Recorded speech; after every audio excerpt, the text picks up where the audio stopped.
नमस्कार दोस्तों, S R art education class में आप सभी का स्वागत है। दोस्तों, आज हम लोग अध्ययन करेंगे टीजीटी पीजीटी कला से संबंधित जो बहुत ही टीजीटी पीजीटी कला के दृष्टिकोण से महत्वपूर्ण टॉपिक है। तो आज हम लोग इसके ऑप्शनल पढ़ेंगे।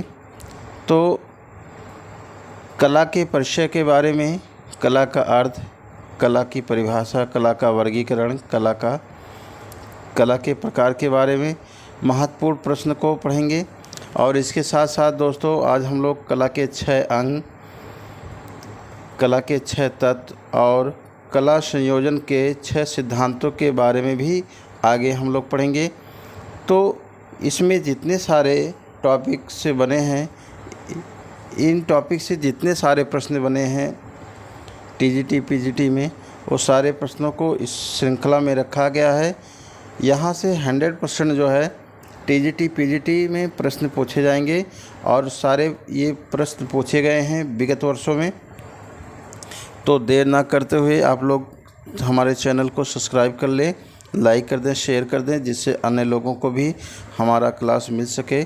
आप सभी को पता है कि हमारा क्लास निःशुल्क है और मैं चाहता हूं कि अधिक से अधिक हमारे क्लास को लोग अटेंड कर सकें। फ्री ऑफ कास्ट क्लास हमारा है, तो हम प्रयास करेंगे कि आप लोग को पूरा सिलेबस फ्री ऑफ कास्ट पढ़ाने के लिए और जो निरंतर आप लोग को मिलता रहेगा। तो दोस्तों, देर ना करते हुए आप लोग क्लास को शेयर कर दीजिए, सब्सक्राइब कर लीजिए, लाइक कर लीजिए और हम लोग प्रश्नों की श्रृंखला को हल करेंगे आगे। हमारा आज का पहला प्रश्न है, जो बहुत ही महत्वपूर्ण प्रश्न है। कला शब्द का सर्वप्रथम प्रयोग हुआ है। तो दोस्तों, कला शब्द का सर्वप्रथम जो प्रयोग हुआ है ऋग्वेद में हुआ है। दूसरा हमारा प्रश्न है, कला किस भाषा का शब्द है? कला संस्कृत भाषा का शब्द है। इसी क्रम में अगला प्रश्न है दोस्तों, आर्ट शब्द का प्रयोग किस शताब्दी में हुआ है? तो दोस्तों, आर्ट शब्द का जो प्रयोग हुआ था वो 13वीं शताब्दी के अंतिम चरण में हुआ था। इसी क्रम में अगला प्रश्न है, कर्णधातु का आशय है। कर्णधातु का आशय है प्रसन्न करना, अर्थात ऐसा भी माना जाता है कला की उत्पत्ति जो माना गया हो कल धातु या कर्ण धातु से बताया गया है और जिसका अर्थ है प्रसन्न करना। वो किसी भी माध्यम से हो, चाहे वो चित्रकला के माध्यम से हो, चाहे मूर्तिकला के माध्यम से हो, चाहे काव्य के माध्यम से हो, चाहे स्थापत्य कला के माध्यम से हो या मूर्तिकला के माध्यम से हो, जो हमारे ज्ञान इंद्रियों को रसवादन या हमारे ज्ञान इंद्रियों को आनंद प्राप्ति कराए या प्रसन्न करे, इसे माना गया है कला। इसी क्रम में हमारा अगला प्रश्न है, कला शब्द की अनुकृत है, यह किसने कहा है? कला शब्द की अनुकृत है, यह प्लेटो का सिद्धांत है, प्लेटो ने कहा है। बहुत ही महत्वपूर्ण है, बराबर पूछा जाता है। इसी क्रम में अगला प्रश्न है,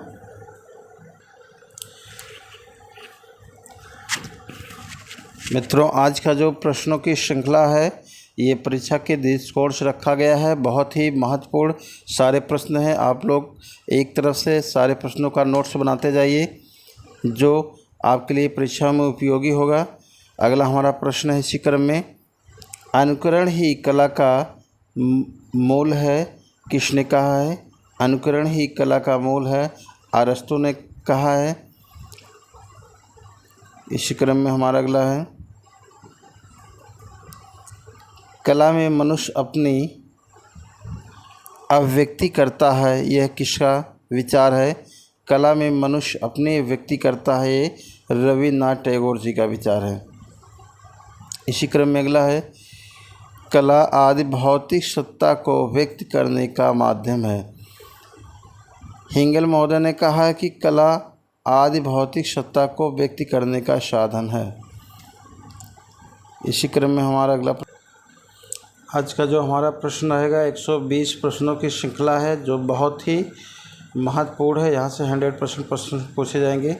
आज का हमारा प्रश्न है 9वां प्रश्न है, कला शब्द का प्रयोग किया गया। कला शब्द का प्रयोग सर्वप्रथम किया गया था ललित कला में। जो ललित कला 5 बताए गए हैं, चित्रकला, मूर्तिकला, स्थापत्य कला, काव्य कला, संगीत कला, मूर्तिकला आदि बताए गए हैं। इसी क्रम में हमारा अगला है, कला मुख्य रूप से कितने प्रकार के होते हैं। कला दोस्तों मुख्य रूप से 2 प्रकार के होते हैं, जिसे हम करते हैं, एक रूप पर्दा, एक आरूप पर्दा। अर्थात एक कला होता है जो हमें दिखाई देता है, एक कला होता है जो हमें नहीं दिखाई देता है। अर्थात वह कला जो किसी न किसी रूप में हमें प्रदान करे, रूप प्रदान करे, और वह कला होता है आरूप पर्दा कला होता है जिसका कोई रूप नहीं होता है। तो इसी क्रम में हमारा अगला प्रश्न है, ललित कला के दायरे में कितने कलाएँ आते हैं। तो ललित कला के दायरे में 5 कला। इसी क्रम में हमारा अगला प्रश्न है, भारतीय कला विषय कौन सा कथन असत्य है। तो भारतीय कला विषय कौन सा कथन असत्य है मित्रों। अनामिता, ये जो है असत्य है। इसी क्रम में हमारा अगला प्रश्न है, छेमेन नाथ ने कायस्थों से संबंधित कितनी कलाएं माना है। मित्रों छेमेन नाथ ने कायस्थों से संबंधित जो कलाएं मानी है वो 16 कलाएं मानी हैं। इसी क्रम में अगला हमारा प्रश्न है, कला का उद्गम किस मानवीय भावनाओं का परिचय कराता है। तो कला का उद्गम जो हुआ है वो मानवीय भावनाओं का जो परिचय कराता है वो सौंदर्य कराता है। कला के द्वारा सौंदर्य की प्राप्ति होती है।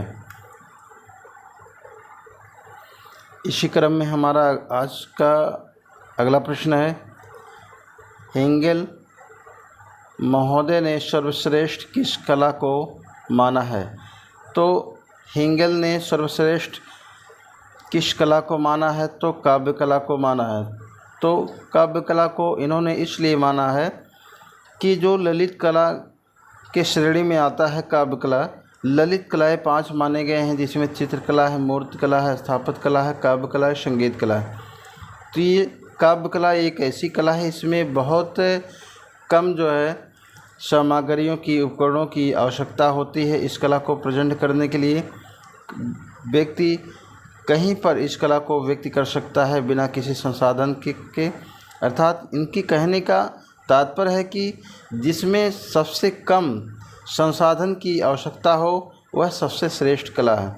जैसे भवन निर्माण के लिए बहुत सारे संसाधन सामग्री की आवश्यकता होती है, या संगीत कला के लिए वाद्य यंत्रों की आवश्यकता होती है, या मूर्ति कला के लिए उसके लिए भिन्न भिन्न प्रकार की वस्तु या जो है औजारों की आवश्यकता होती है। चित्रकला के लिए भिन्न भिन्न प्रकार के रंगों या जो है कागज़ या धरातल की आवश्यकता होती है।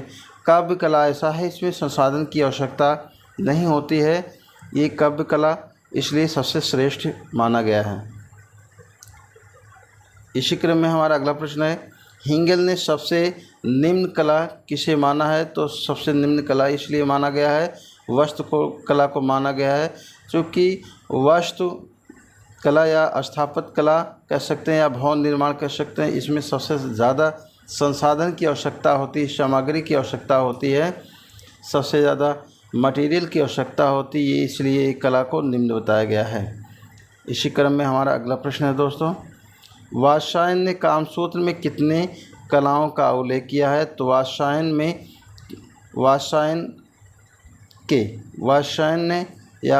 के कामसूत्र में कितने कलाओं का उल्लेख मिलता है। तो कामसूत्र में कुल 64 कलाओं का उल्लेख मिलता है। इसी क्रम में हमारा अगला प्रश्न है दोस्तों, कला क्या है। कला क्या है। कला जो है कलाकार की अनुभूति से परिपूर्ण चित्र है। अर्थात कला हम उसे कहेंगे कि जब व्यक्ति आत्म अभिव्यक्ति को व्यक्त करता है, जो उसके मन में कल्पनाएं आती हैं या उसके मन में जो विचार आता है, जब उसे अनुभूति करता है और उसे प्रेजेंट करता है, चाहे वो चित्रों के माध्यम से या किसी माध्यम से, उसे हम कला कहते हैं। जैसे प्रागैतिहासिक काल में देखा जाए तो मनुष्य के जो दिमाग में, जो उनके मस्तिष्क में अनुभूतियाँ आईं, उसे परिपूर्ण रूप से चित्रण करने का कार्य किया, टूटी फूटी रेखाओं में दिखाने का प्रयास किया, उसी को कला का प्रारंभ चरण माना गया है। इसी क्रम में अगला हमारा है, अगला प्रश्न है, वात्स्यायन रचित कामसूत्र की व्याख्या या टीका में कला के षडंग का उल्लेख किया गया है। दोस्तों, जो इसमें टीका पूछा गया है, षडंग के बारे में पूछा गया है, यशोधर पंडित ने 11वीं शती में इसका जो है टीका का जो है व्याख्या किया था, जिसमें चित्रकला के 6 अंग माने गए हैं और इन 6 अंगों को क्रम से लिखा जाता है, अध्ययन किया जाता है। रूप, भेद, प्रमाण, भाव, लौण, योजना, सादृश्य, वाणिका, भंग। कहने का तात्पर्य है कि कला में ये 6 अंग यदि ना हो तो कला को पूर्ण नहीं किया जा सकता है। जैसे रूप भेद, कोई होता है रूप होता है, कोई आकार प्रकार होता है रूप होता है, लेकिन रूपों में भेद होता है। जैसे माता पुत्र का, शिष्य और गुरु का, राजा प्रजा का, उसमें जो भेद होता है, जो उनके रूपों में भेद होता है, उसी से स्पष्ट होता है कि राजा कौन है और प्रजा कौन है, दास कौन है, दासी कौन है, देव कौन है, राक्षस कौन है, पुरुष कौन है, महिला। तो रूपों में भेद होने के कारण इस चीज़ से स्पष्ट होता है, जिससे कला में महत्व होता है। प्रमाण में कोई वस्तु होता है, उसका एक निश्चित रूप होता है और उसका एक आकार प्रकार, उसकी लंबाई चौड़ाई होता है, उसका ब्यौरे को हम प्रमाण कहते हैं। भाव, हर एक चित्र कोई ना कोई भाव प्रकट करता है, चाहे करुण का हो, चाहे श्रृंगार का हो, चाहे क्रोध का। हर एक चित्र, हर एक रूप कोई ना कोई भाव प्रकट करता है। अगला है लौण योजना। चित्र में लौण योजना का होना आवश्यक है। जैसे दाल में अगर नमक नहीं होता तो दाल टेस्टी नहीं होता है, खाना आपका टेस्टी नहीं होता। उसी प्रकार से इसमें जो है कला में लौण योजना होना बहुत परम आवश्यक है, तो जिससे चित्र और सुंदर और अच्छे बनते हैं।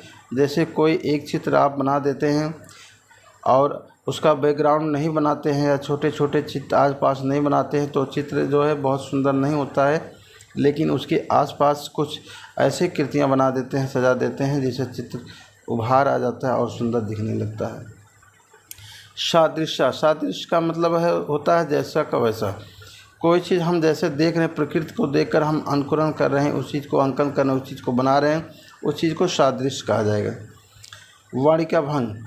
वाणिका भंग का अर्थ होता है कि हम किसी चीज़ का जो हमारे प्रकृति में जो वस्तु अपना रंग लिया है उसका उस रंग का भंग ना हो।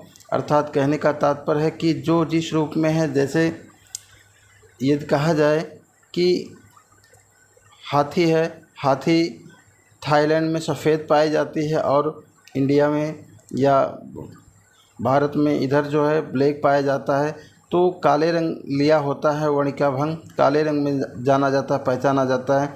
यदि हम हाथी को हरे से रंग देते हैं, लाल से रंग देते हैं, पीले से रंग देते हैं, तो वर्णिका भंग, उसका रंग जो है भंग हो जाएगा, वो गलत हो जाएगा, उसी को कहते हैं वर्णिका भंग। इसी क्रम में अगला हमारा है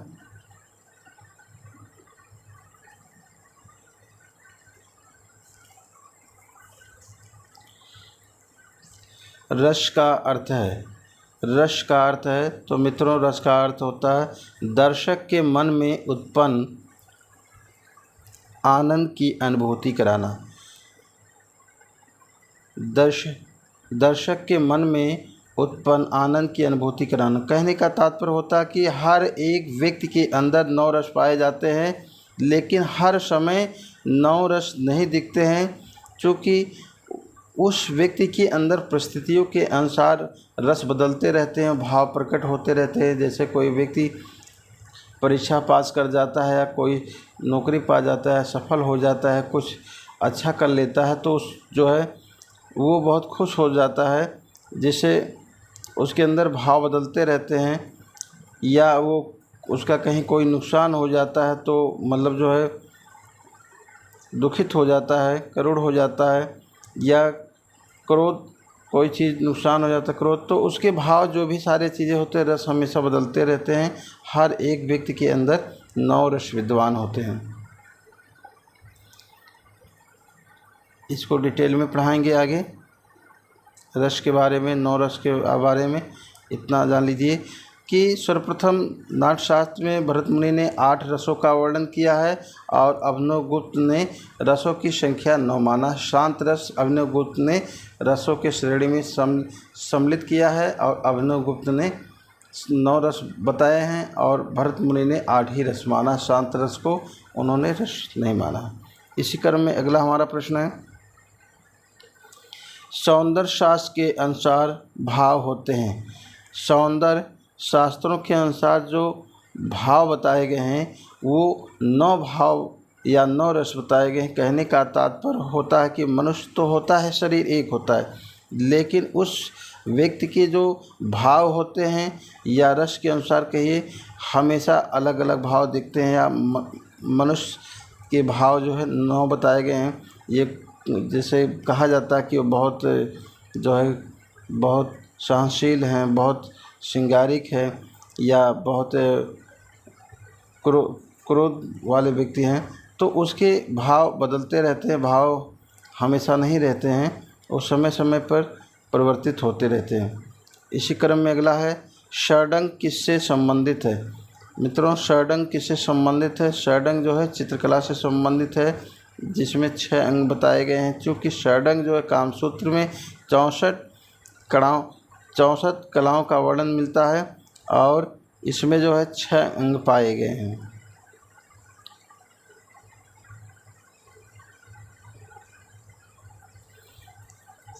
इसी क्रम में हमारा अगला प्रश्न है, रस सिद्धांत का प्रतिपादन किसने किया है? रस सिद्धांत का प्रतिपादन जो है अभिनवगुप्त ने किया है। सर्वप्रथम रस का जो है प्रतिपादन सर्वप्रथम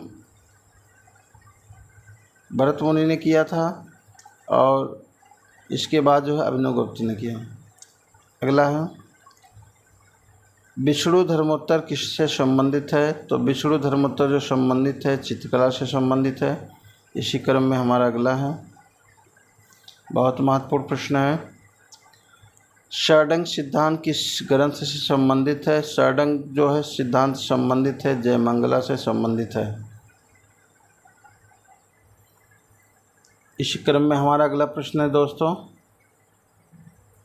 निम्नलिखित में से चित्र में कितने रस दिखाई देते हैं?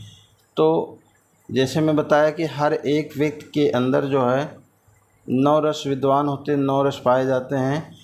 तो वैसे चित्र में, निम्नलिखित में से चित्र में कितने रस दिखाई देते हैं? तो 9 रस दिखाई देते हैं या 9 रस होते हैं। अगला है, चित्रकला में अधिक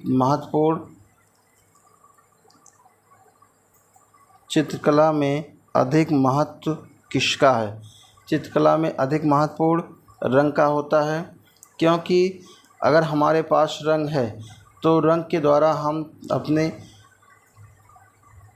चित्रों का निर्माण कर सकते हैं, सृजन कर सकते हैं। अर्थात तो उसमें न तौलिका की आवश्यकता पड़ेगी, ना तो ब्रश की ज़रूरत पड़ेगी और ना ही किसी पेंसिल या किसी चीज़ की आवश्यकता होगी। हम डायरेक्ट हाथों से कलर को लगा सकते हैं और उसके द्वारा बना सकते हैं चित्र। इसी क्रम में हमारा अगला है, षडंग का पहला अंग होता है। षडंग का पहला अंग है रूप भेद।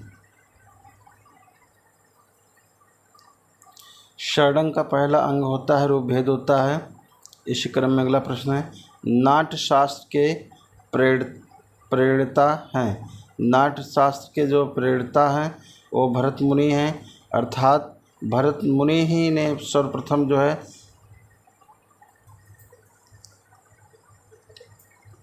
नाट्य शास्त्र के माध्यम से 8 रस का वर्णन मिलता है। इसी क्रम में अगला है, वर्ण रंग के लिए भारतीय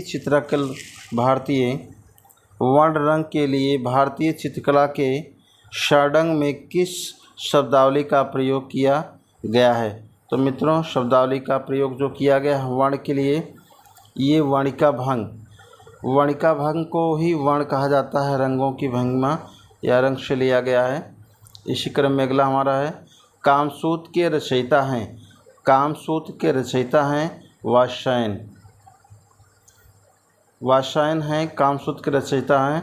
और कामसूत्र में 64 कलाओं का वर्णन देखने को मिलता है। इसी क्रम में अगला है,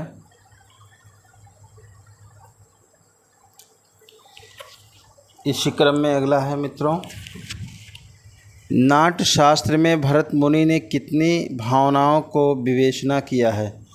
कितने भावों की विवेचन किया है? तो नाट्य शास्त्र में भरत मुनि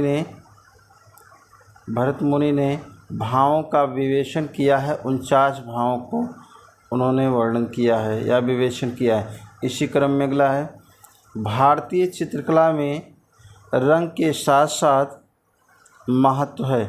भारतीय चित्रकला में रंग के साथ साथ महत्व होता है रेखा का।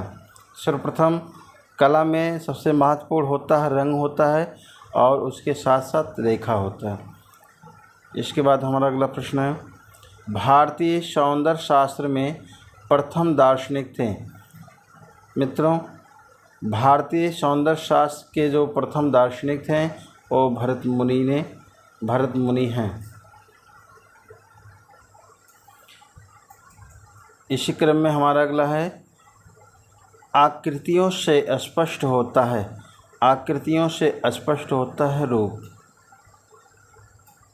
दोस्तों, आकृतियाँ भिन्न भिन्न प्रकार की होती हैं और उन आकृतियों से स्पष्ट होता है रूप कि ये किस प्रकार का रूप है। जैसे त्रिभुज हो, वृत्त हो, आयत हो और जो है आपका वर्ग हो। तो आकृतियाँ सभी हैं, आकृतियाँ सभी हैं, लेकिन स्पष्ट होता है कि रूप कौन सा है, त्रिभुज है कि गोला है कि वर्ग है कि आयत है। ये चीज़ स्पष्ट होता है रूप के द्वारा, उसका अलग अलग रूप होता है।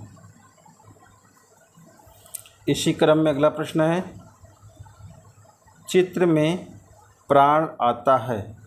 चित्र में प्राण लाने का जो कार्य करता है वो लय करता है, लय के द्वारा चित्रों में प्राण आता है। इसी क्रम में अगला है, दृश्य चित्र में परिपेक्ष से स्पष्ट होता है, परिपेक्ष से स्पष्ट होता है वस्तु की स्थिति। इसी क्रम में अगला है, एक मकान का अंकन परिपेक्ष के सिद्धांत के अनुसार होता है, रैखिक परिपेक्ष के द्वारा होता है। जैसे कोई मकान बनता है तो उस मकान बनने के पहले हम लोग एक नक्शा बनाते हैं, रैखिक रेखाओं के द्वारा एक प्रक्षेप बनाते हैं कि हमको कहाँ पे क्या करना है, कहाँ पे क्या बनाना है, तो उसे रैखिक प्रक्षेप कहते हैं। इसी क्रम में हमारा अगला है, किसी संरचना के प्रमुख 2 तत्व होते हैं। किसी संरचना के प्रमुख 2 तत्व होते हैं। कौन कौन से तत्व होते हैं? 2 तत्व, रूप होते हैं और स्थान।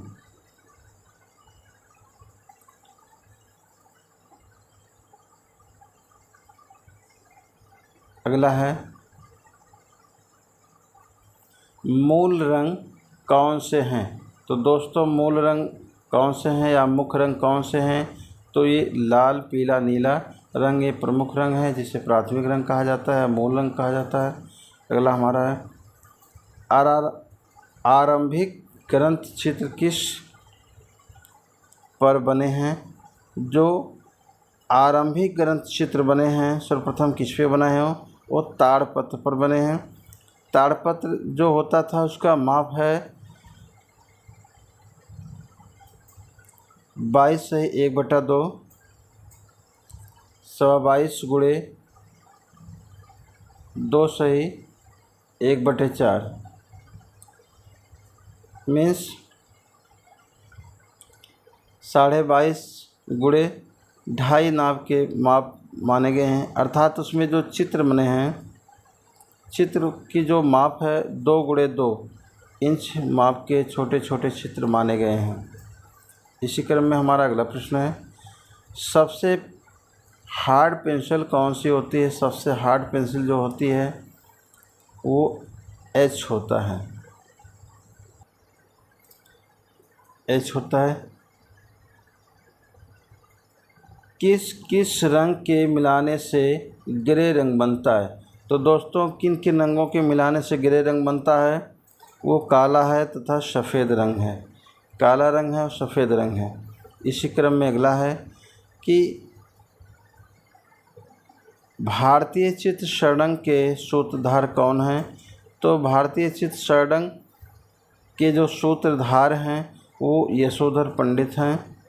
इसी क्रम में अगला हमारा है, ओस्टवाल ने कितने रंगों को रंग चक्र में रखा है? ओस्टवाल ने कितने रंगों को रंग चक्र में रखा है? तो 8 आदर्श रंगों को रखा है। इसी क्रम में अगला हमारा प्रश्न है, उत्कर्षण कार्य या उत्कृष्ट कार्य किसके द्वारा संपादित होता है? तो कोई चीज़ उत्कृष्ट कार्य होता है तो मूर्तिकला के द्वारा होता है। किसी सतह को उभार देना या मूर्तिकला के द्वारा होता है। अगला प्रश्न है, चित्र में दृश्यगत भार संयोजन के किस तत्व से जुड़ा होता है? तो चित्र में जो दृश्यगत भार होता है संयोजन के किस तत्व से जुड़ा होता है? संतुलन से जुड़ा होता है। जैसे हम अपने चित्रों में जो चित्र को बैलेंस दिखाते हैं, कोई मेन फिगर हमारा होता है उसके आसपास हम लोग गौड़ जो चित्र बना देते हैं, जिससे हमारे चित्र जो है संयोजन होता है, जो संतुलन में हो जाता है। इसी क्रम में हमारा अगला है, प्रजनन एवं विकास का प्रतीक रंग कौन सा है? प्रजनन मीन्स जन्म का, विकास का जो प्रतीक माना गया हरा रंग माना गया है। इसी क्रम में अगला हमारा प्रश्न है, षडंग का पहला अंग होता है। षडंग का जो पहला अंग है दोस्तों रूपभेद है। अगला हमारा है प्रश्न बहुत ही महत्वपूर्ण, स्थिर मुख आकृतियाँ होती हैं, अंडाकार होती हैं। यदि मनुष्य का अगर बाल उतरवा दिया जाए, मुंडन करा दिया जाए तो सेम या समान अंडाकार के रूप में ही मनुष्य के मुख दिखेंगे। इसी क्रम में हमारा अगला है, भारतीय चित्रकला का मूल तत्व है। मूल तत्व जो भारतीय चित्रकला का है वो आपका रेखा है।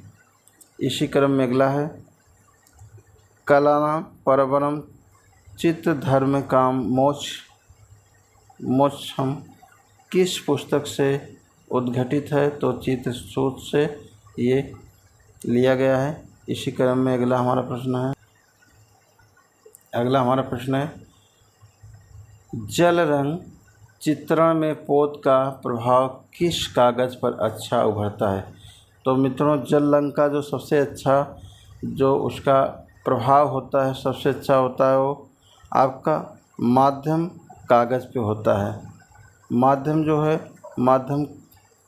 माध्यम जो पेपर होता है, मीडियम कार्टेज पेपर होता है, उस पर सबसे अच्छा जो है पोतकार होता है।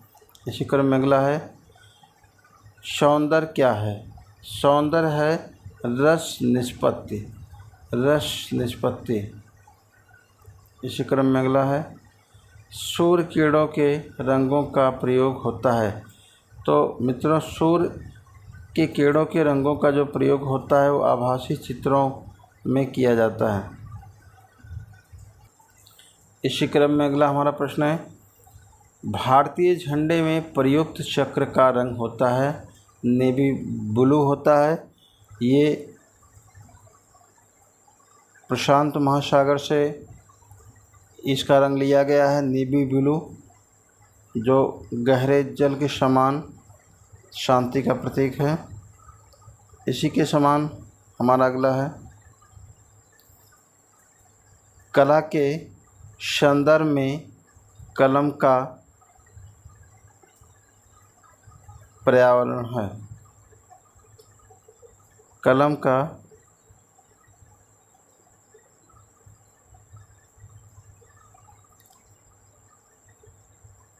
अर्थ है शैली। तो दोस्तों, कला के संदर्भ में जो कलम को माना जाता है वो शैली कहा गया है कलम को। इसी क्रम में हमारा अगला है, सम्रांगण सूत्र के लेखक हैं। तो सम्रांगण सूत्र के जो लेखक हैं वो हैं राजा भोज हैं, जो 1010 से लेकर 1055 ईस्वी के मध्य में इन्होंने लिखा था। इसी क्रम में हमारा अगला प्रश्न है, नाट्यशास्त्र के प्रणेता हैं। तो नाट्यशास्त्र के जो प्रथम प्रणेता हैं वो भरत मुनि जी हैं। इसी क्रम में अगला प्रश्न है, वर्ण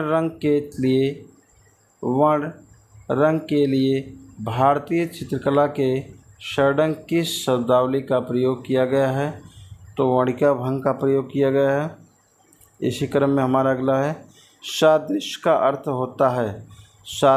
अर्थ होता है आकृतियों में समानता। सादृश्य मीन्स जैसा हम देखते हैं वैसा हम लोग अंकन करते हैं, बनाने का काम करते हैं या समानता लाने का प्रयास करते हैं। इसी क्रम में हमारा अगला है, कला एक अभिव्यक्ति है, यह कथन किसने उल्लेखित किया है।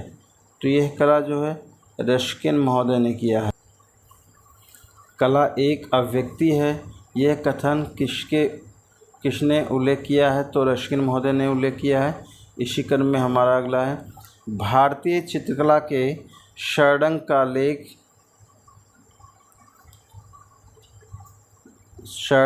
का लेखक कौन है। तो भारतीय चित्रकला के जो षडंग के लेखक हैं वो यशोधर पंडित हैं। इसी क्रम में हमारा अगला प्रश्न है, अरस्तु के अनुसार कला क्या है। अरस्तु के अनुसार कला है अनुकृति। कला जो है अनुकृति है। इसी क्रम में हमारा अगला प्रश्न है, कला किस भाषा का शब्द है। कला जो है संस्कृत भाषा का शब्द है, क्योंकि कला का सबसे पहले प्रयोग जो हुआ है वो ऋग्वेद में हुआ और ऋग्वेद जो लिखा गया संस्कृत भाषा में लिखा गया है। इसी क्रम में हमारा अगला प्रश्न है, विरोधी रंग कौन सा है। विरोधी रंग जो है लाल और हरा। लाल और हरा मिला देने पे काला बन जाएगा। लाल और हरा मिला देने पे काला हो जाएगा। जब दो जो है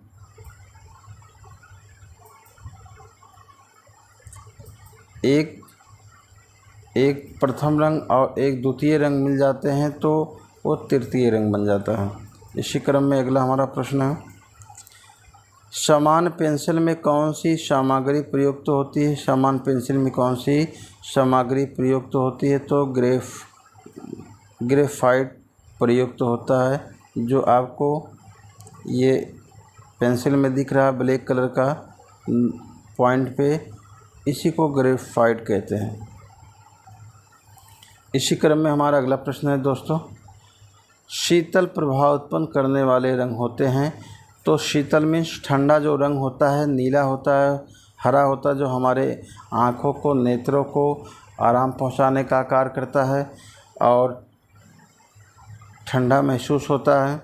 जैसे हमारा सागर है हिंद महासागर, प्रशांत महासागर, या हरे रंग की जब हमें जो है मैदान दिखता है तो बहुत हरा भरा बहुत सुंदर लगता है, देखने में हमारे नेत्र को आराम मिलता है। इस क्रम में हमारा अगला है, सुप्रसिद्ध जर्मन विद्वान प्रोफेसर नीलहम ओस्टवाल्ड ने कितने रंग चक्र को प्रस्तुत किया है।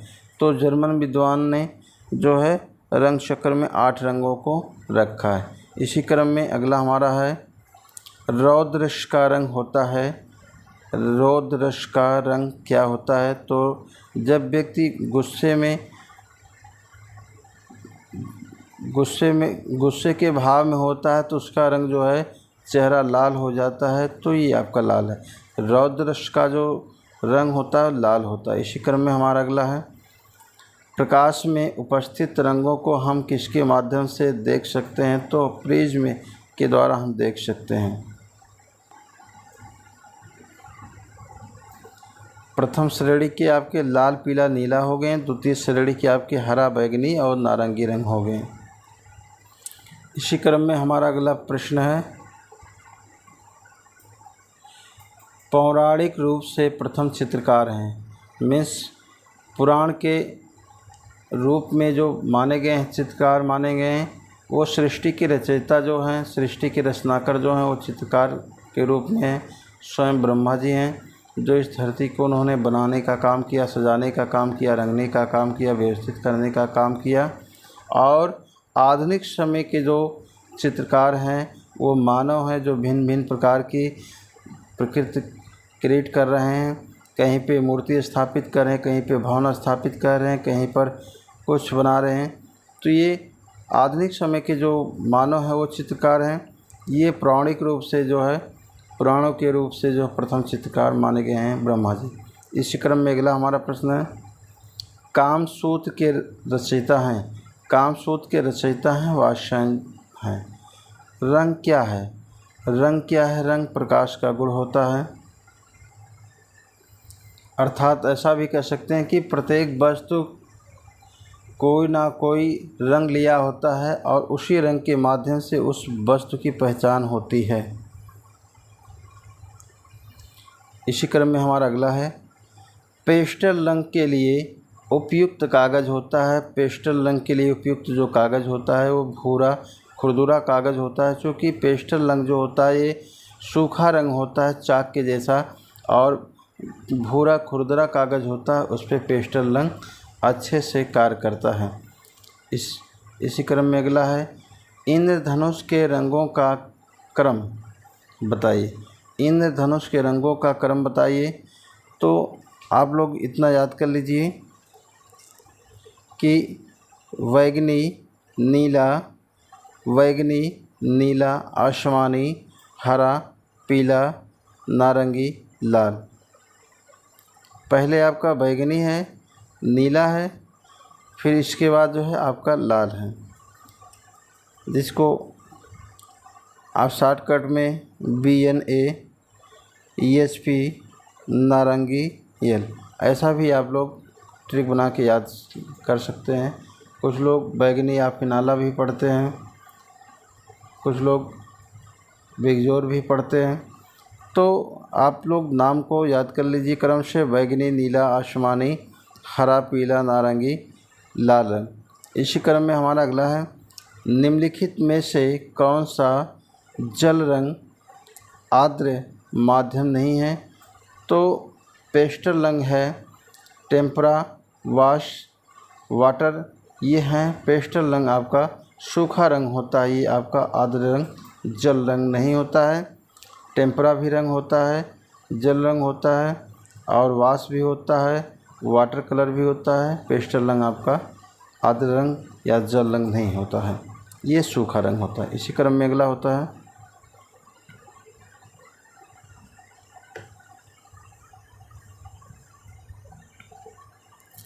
इसी क्रम में अगला है दोस्तों, भारत शिल्प के षडंग पुस्तक के लेखक हैं। तो भारत शिल्प के जो षडंग के पुस्तक के लेखक हैं वो अवेन्द्रनाथ टैगोर जी हैं। इसी क्रम में अगला है, वेद कितने हैं? तो वेद जो है 4 वेद बताए गए हैं। जो 4 वेद हैं इस प्रकार से हैं क्रम से, ऋग्वेद है, सामवेद है, आयुर्वेद है और अर्थवेद है।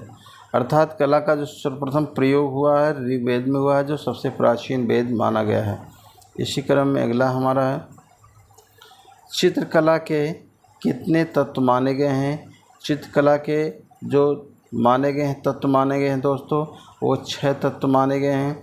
क्रम से रूप, रेखा, वर्ण, तान, पोत, अंतराल। अर्थात चित्रकला को बनाने के लिए सर्वप्रथम किसी न किसी रेखा का प्रयोग करते हैं।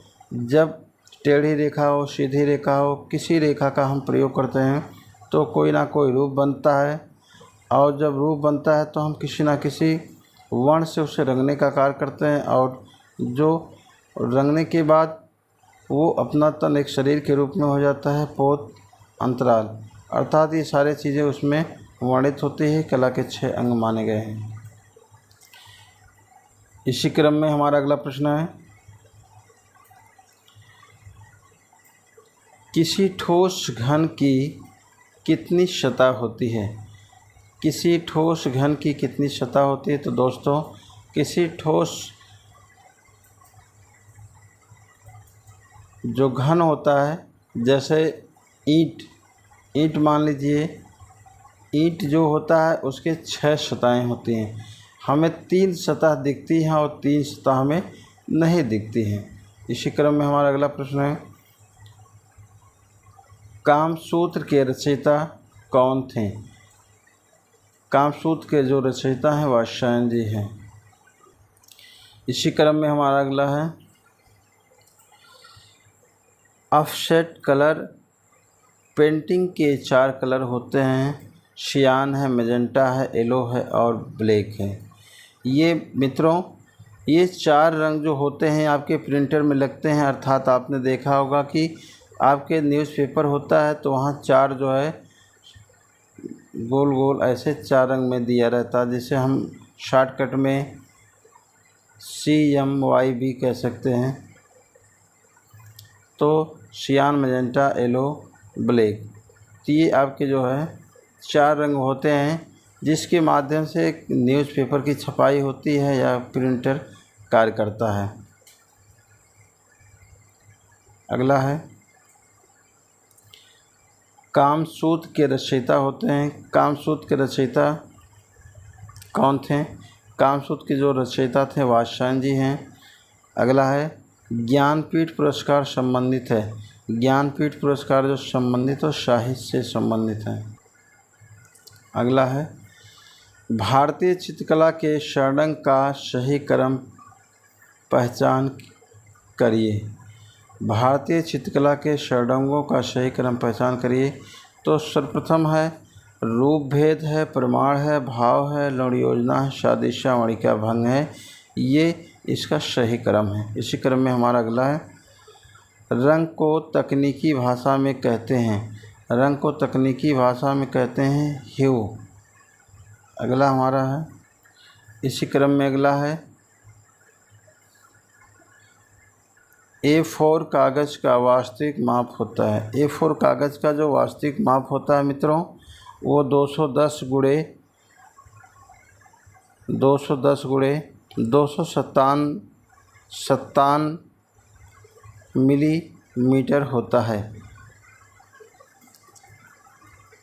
इसी क्रम में अगला प्रश्न है, चित्रलक्षणम की रचना किसके द्वारा की गई है? दोस्तों, चित्रलक्षणम की जो रचना की गई है वो राजा नग्नजीत के द्वारा किया गया है।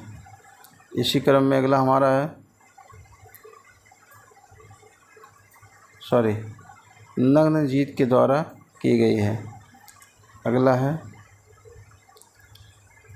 वात्स्यायन का प्रसिद्ध ग्रंथ कौन सा है? वात्स्यायन का जो प्रसिद्ध ग्रंथ है वो आपका कामसूत्र है। इसी क्रम में अगला हमारा महत्वपूर्ण प्रश्न है, ओस्टवाल्ड आदर्श वृत्त में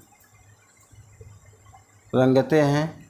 तो ओस्टवाल्ड के आदर्श जो वृत्त में रंगते हैं 24 रंग रखे गए हैं, 8×24 बनाए गए हैं। इसी क्रम में अगला हमारा है, किस वर्ण के कंपन गति सबसे अधिक होती है? किस वर्ण में सबसे ज़्यादा जो है कंपन गति होती है दोस्तों? तो बैगनी कलर में होता है। इसी क्रम में हमारा अगला है, पोत से आप क्या अनुभव करते हैं? पोत से हम अनुभव करते हैं स्पर्श ज्ञान। जैसे हम कहीं पे पोत के द्वारा कहीं पर हम रंग लगा देते हैं तो पोत के द्वारा शाइनिंग आ जाती है, या हम मोटा रंग लगा देते हैं तो वहाँ पे जो होता है वहाँ पे उबड़ खाबड़ हो जाता है, स्पर्श ज्ञान होता है। स्पर्श से हमें अनुभव कराता है स्पर्श ज्ञान का। इसी क्रम में हमारा अगला प्रश्न है, रंगत के हल्के व गहरेपन को क्या कहते हैं? रंगत के हल्के गहरेपन को क्या कहते हैं? तो दोस्तों तान कहते हैं, तान। इसी क्रम में अगला है, अंतराल क्या है? अंतराल जो होता है कलाकार का कार्यक्षेत्र होता है। इसी क्रम में अगला हमारा है, परिपेक्ष कितने प्रकार का होता है? दोस्तों परिपेक्ष जो होता है वो 2 प्रकार का होता है। इसी क्रम में हमारा अगला है, भारतीय चित्रकला की विशेषता है। भारतीय चित्रकला की विशेषता जो है देखने को प्राप्त होता है सत्यम शिवम सुंदरम की प्राप्ति होती है। भारतीय चित्रकला की जो विशेषता होती है सत्यम शिवम सुंदरम होती है।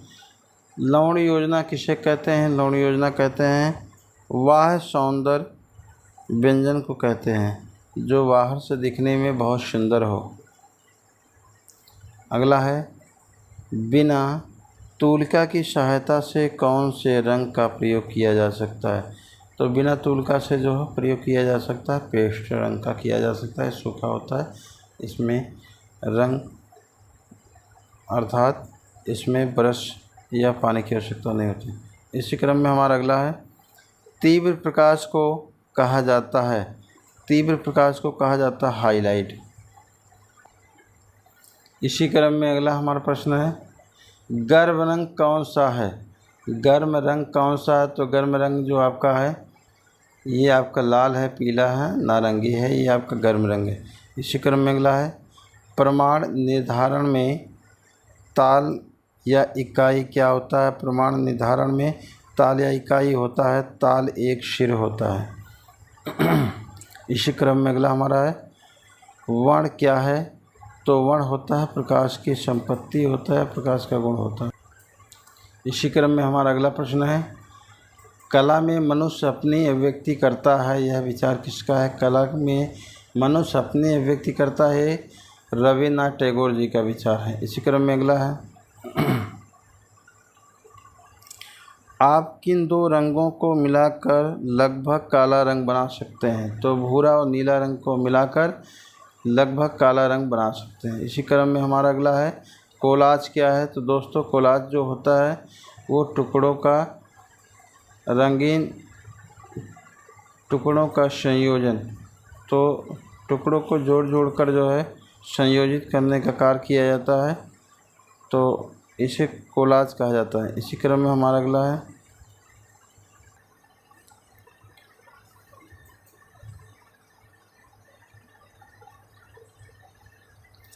हमारा अगला है मित्रों, आप किन 2 रंगों को मिलाकर लगभग काला रंग बना सकते हैं? तो भूरा नीले रंग को मिलाकर बना सकते हैं काला रंग। इसी क्रम में हमारा है, कोलाज क्या है? तो कोलाज जो है टुकड़ों का संयोजन है। इसी क्रम में अगला हमारा है, एचिंग क्या है? एचिंग ग्राफिक तकनीकी है। इसके बाद हमारा अगला महत्वपूर्ण प्रश्न है, फुलकारी कला क्या है? फुलकारी कला जो है शिल्प कला होता है जो पंजाब की हस्तशिल्प कला होती है। इसी क्रम में हमारा अगला है, चारकोल क्या है? तो चारकोल जो है ये कोयला है, अर्थात प्रागैतिहासिक काल में जो चीज़ें प्रयोग किए गए हैं तो चारकोल माना गया है। इसी क्रम में है, हैंड रंग कौन सी है? ठंडे रंग कौन सी है? तो ठंडा रंग जो है हरा है, धानी है और नीला है, ये ठंडा रंग है। इसी क्रम में हमारा अगला है दोस्तों, कौन सा रंग धनुष का हिस्सा नहीं है? तो भूरा रंग है, धनुष का हिस्सा नहीं है। इसी क्रम में हमारा अगला है, सारनाथ स्तंभ में बने 4 पशु के नाम कौन कौन से हैं? जो सारनाथ में 4 पशु बने हैं तो वृषभ है, गज है और घोड़ा है और शेर है। वृषभ है, गज है और घोड़ा है और शेर है, 4 पशु बने हैं अशोक स्तंभ पर, सारनाथ के स्तंभ पर। अगला हमारा है इसी क्रम में, तराशे गए चमकीले हथियार के औजार कहाँ प्रयोग किए गए हैं? तो तराशे गए जो चमकीले हथियार हैं वो कहाँ पे प्रयोग किए गए हैं? तो ताम पाषाण काल में किए गए हैं, जिसे तांबे का काल कहा गया है, धातुओं का काल कहा गया है, अर्थात नवपाषाण काल को माना गया है, क्योंकि मानव का जो प्रथम विकास का जो चरण रहा है वो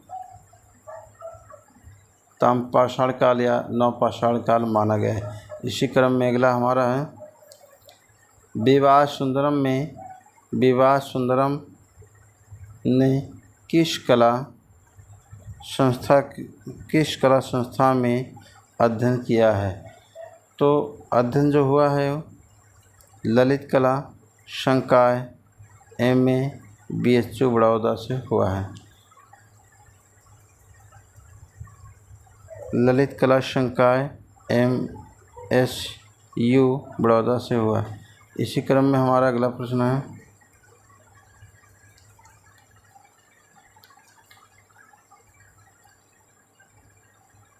विवाह सुंदरम ने किस कला संस्था में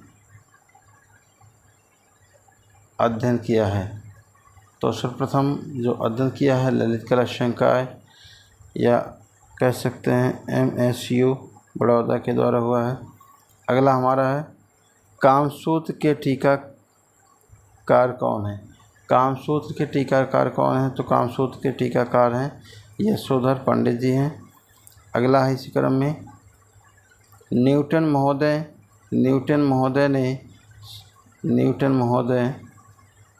महोदय ने प्रकाश के 7 गुण मानते हैं वैज्ञानिक चक्र में प्रस्तुत किया गया है, 1960 ईस्वी में किया गया था। इसी क्रम में हमारा अगला है कला में संतुलन है। तो दोस्तों हमारा इसी क्रम में है कला में संतुलन है, तो आकृति में स्थान रचना का तरीका होना चाहिए। दोस्तों इसी क्रम के साथ आज की हमारी क्लास समाप्त होता है। आप लोग से उम्मीद होगा कि आप लोग स्वस्थ होंगे, मस्त होंगे और आप लोग जो है क्लास को शेयर कर चुके होंगे। इसी तरीके से आप लोग क्लास को शेयर करते रहिए, सब्सक्राइब करते रहिए और हम आप लोग को कंटिन्यू जो है TGT PGT से संबंधित कंटेंट देते रहें, जिससे आप लोग को परीक्षा में मदद मिल सके और आपके लिए उपयोगी हो सके। आज की क्लास यहीं पे, बहुत बहुत धन्यवाद। जय हिंद, जय भारत। और इसी तरीके से TGT PGT कला के क्लास पढ़ते रहिए। आप सभी को पुनः बहुत बहुत धन्यवाद।